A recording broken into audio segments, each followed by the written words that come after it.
So capture cards are a useful tool for any streaming setup, but every once in a while you run into some problems. So today we're going to talk about some of the common capture card problems and how to fix them. And if you enjoy tutorials like this, be sure to like and subscribe to the channel.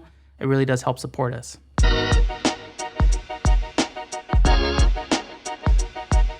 So I think the most common problem that people run into is they get stuttery or low resolution capture from their capture cards.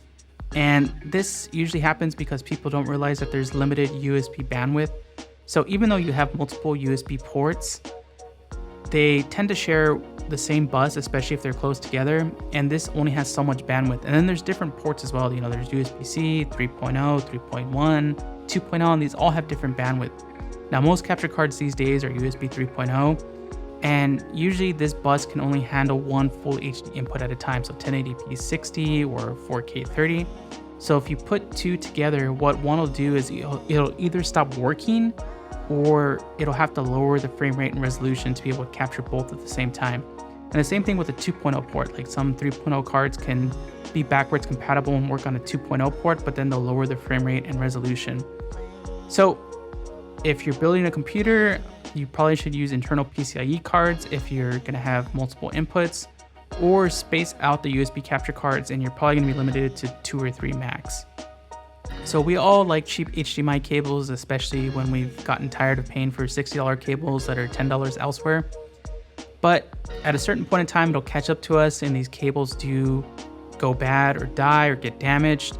So if you notice that your signal is cutting out, you should try replacing your cable and maybe keep a few spare cables on the side, or just buy that $10,000 diamond cable that'll definitely never go out.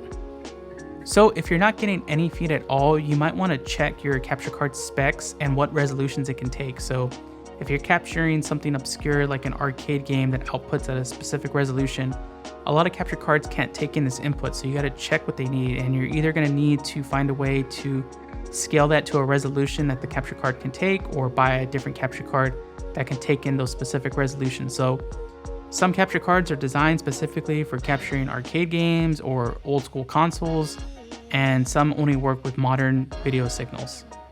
All right, so now you have your video feed working, but oh no, you're not getting any audio. Well, this is because some capture cards, the way the drivers work is the video feed is one device, the audio feed is another. So what you need to do is go into the source settings for the capture card and set the audio input device. And if your capture card has multiple audio inputs, it could have like 3.5 or HDMI or just different inputs. Make sure you select the right one and verify that the audio is coming through.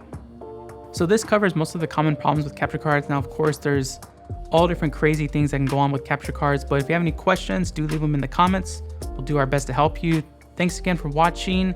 Be sure to like and subscribe again, and see you next time.